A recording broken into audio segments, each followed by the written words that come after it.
actually on the screen, so that's good too, because that's another thing I've been having trouble with. My mouse has been stuttering a lot. Okay, after that extremely rough start, I'm really glad that this isn't a final presentation for anything. I hope that at some point I would like to learn how to elegantly put what's on my screen onto the Apple display. If anybody figures that out, that would be an excellent thing to come and teach us one afternoon. So practicing your, before I do a presentation, I practice things like that, and when you're switching between your PowerPoint and your browser and a code window or all these different things, like have that set up and know how you're going to like switch seamlessly between those applications. It's worth practicing and it makes a big difference. Yeah. Because we generally don't have this turned on except for when everybody's doing their presentations. So I have always, anyway, it's harder than it seems it ought to be. It's very, very easy to display things on my own monitor, but as soon as the Apple TV becomes involved, there are things it actually can't do. There's okay.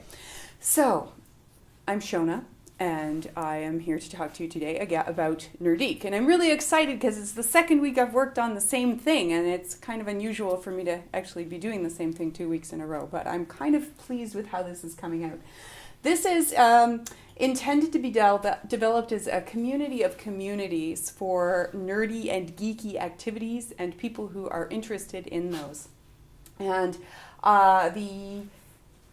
the key problem that I have seen is that there's a lot of disparate communities that aren't really connected to one another, and a lot of people would belong to several of them, but they're competing for the same people. They're competing for maybe volunteer resources. They're competing for attention, when in fact there's a lot of overlapping interests. So I was thinking about pulling all of those things together into one place so that people can connect with other people with common interests. The difference between this and typical social media is that it starts out with community. So as I said last week when I did my presentation, this is a view when you're not logged in. So you can actually see communities and you can see content without necessarily having to join anything. At some point, if you want to contribute things, there is the option of having a profile, but there is content to be had here without having to commit to something in particular. This is HTML, this is working, this is live on my own computer. I spent quite a bit of the week this time learning to do the jQuery animations, so I do actually have some features happening where you can sort of see different highlighted communities. This is not all that would exist, so my expectation is that there would be a fairly large number of them, and that this second page would be an opportunity to do searches and browsing to find various types of communities. And I'm envisioning that this could be very varied. So I have here board games, Lotro, which is Lord of the Rings Online, which is a particular online video game, and permaculture. So one of the things that I think isn't recognized about geek culture is that there's a lot of strange interests. So there's also a possibility to talk about alternative currency, to talk about social issues. So there's sort of social geekiness as well. It's those deep dives into what is possible, what could happen if. So this gives that opportunity to change amongst them and find people you wouldn't necessarily connect to if you were at a website entirely devoted to board games. So I have started out with the concept that we would have logins. This login button has been slowly driving me mad. I have been trying to get it positioned down here for about 3 hours, and this is one of those CSS is driving me insane. But my hope is that we could eventually have these profiles, and within a profile, this again would be a publicly viewable profile. So this is the part that the person uses to find new, not just people to talk to, but sometimes customers, so they can participate in this marketplace. It'll list what they're members of, so it can link back. This is my own personal favorite. This is hand coding when a perfectly good solution exists. That's my favorite group. And there's also blogging possibilities. So the individual member can have made contributions within those communities, and then those can be pulled together under their profile, under their public profile. That's about what I've built so far. If anybody has any questions, I'd entertain them. So I like the amount that you've accomplished. I think that's a really good job. And I think the idea is really cool. There's something about the front page here that doesn't give me the same feeling that I get when you're talking about the idea. When you were showing the communities page and you were going through some different things and you were talking about some of the varied interests and stuff like that, I started thinking about Facebook and how Facebook has this idea of interests, and pages that people have subscribed to, and how kind of pointless those are for a lot of people. They kind of add interest to their Facebook profile, but for no real reason. And I think that there's just an opportunity to have a social network that is really focused on people engaging and connecting with others around their interests. So really getting into their interests and pursuing their interests versus just giving themselves a label, right? Yeah. And so I wish the front page gave me more of that feeling that this is a place where I'm going to do that. And I like all the images that you're using, and I think more images would be better. Having large images, if you know what a hero is, it's the large image, and it will slide to the next image, and then it will slide to the next image. And you have that type of thing, so the content's changing a little bit. I started out looking at the carousel. Yeah, that was my first design was to put carousel, and when I put carousel into Google, the very first website I found was called "Should I Use a Carousel?" and it said no, and then there was 14 pages of why you should never use a carousel. So I went on a carousel. On a carousel. Yeah. And I was oh, I guess I'm not going to use a carousel then, because it was indexing and people only click on the first item, but I kind of wanted one. I think for something like this, there's I'm sure somebody out there has lots of reasons that they hate carousels. for something like this, and maybe it's not a carousel, but for something like this, I think having a lot of images and some of those images changing is going to give the feeling that there's a lot of activity here. And that there's more than just the static images that are here. There's tons of stuff of on the next page, interesting things, and lots to click, and you just give that feeling that there's a lot going on. Which is, I think, what you want for a community, right? So I think really it's great that you got to the communities pages and the events and some of those pages, and it's good because you're getting close to a product that's functional and working. But I think one of the things that you'll have to really do a lot of thinking about and a lot of iterations on will be that homepage, because when people land here, they need to feel that there's invited. Invited and feel there's deep and rich content on this.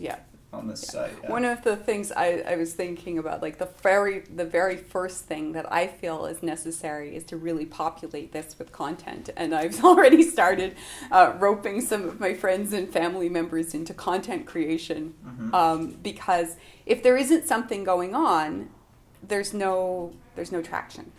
And when there aren't profiles already, there isn't any content if I'm relying entirely on member-generated content. So I want to have a blend of member-generated and intentionally moderated community-generated content, so that there's always something of high quality there.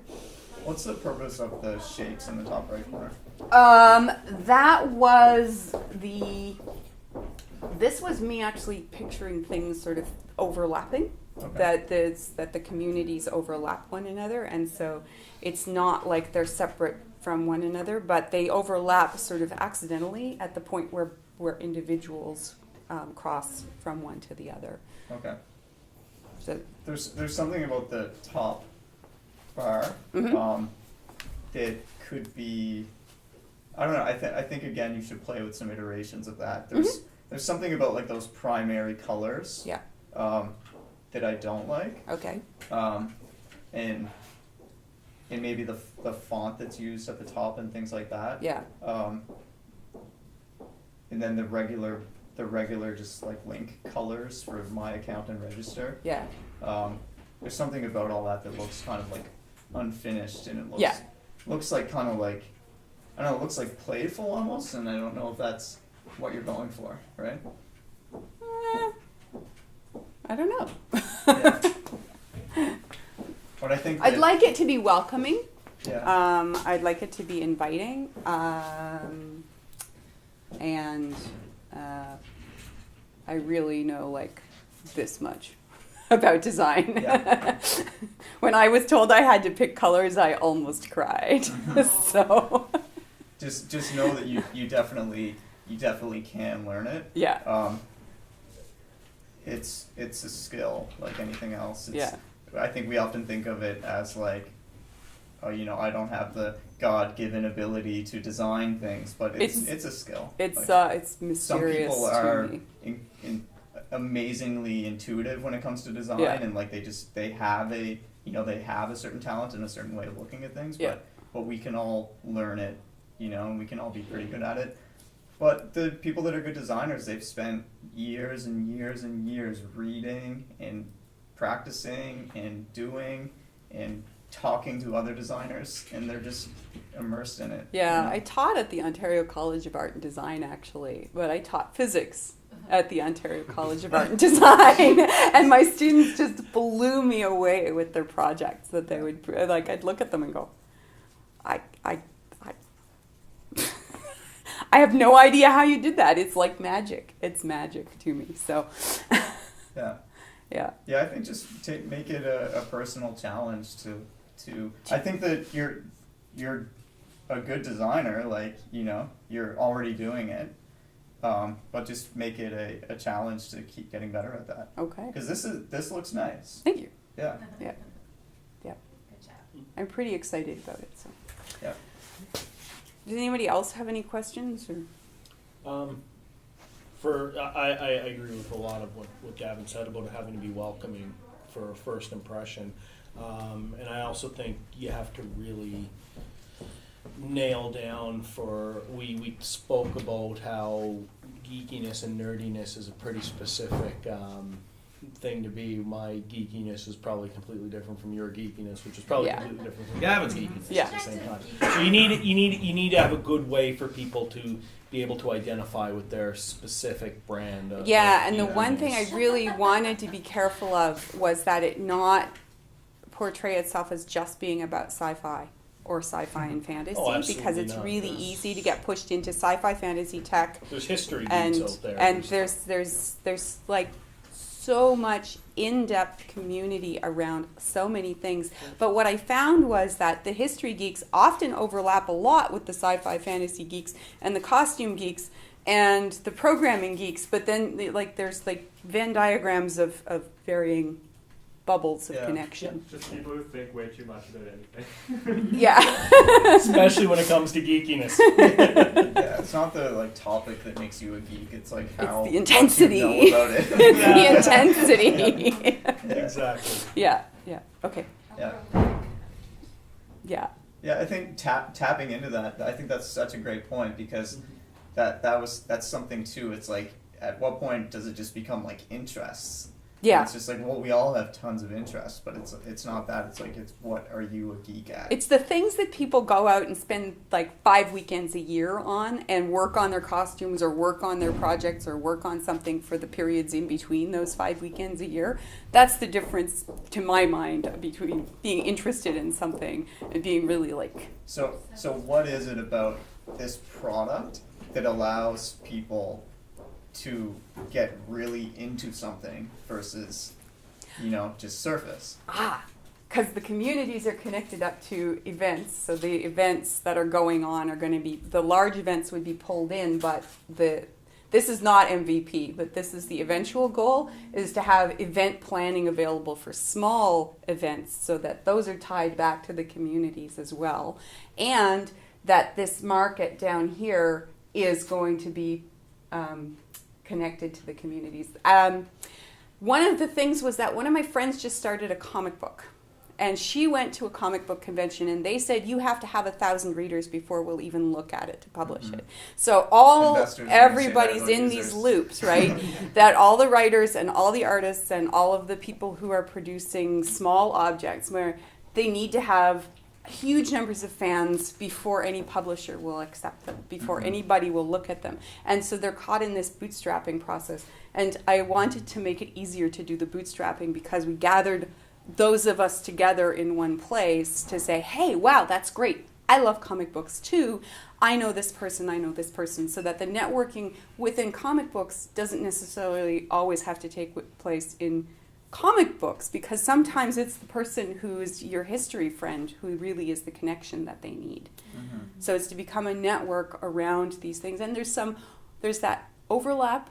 It's that culture, or people from a culture recognize one another. So it's hard to define what it is, but you know it when you see it. So try to capture the heart and soul of your idea in that front page. Okay, I'll see what I can do. And that's like, in 10 years from now, you'd probably still be doing the same thing, but this is all about the iterations. Right? You're like, a website is never done, right? Yeah. And the front page will never be done. Yeah.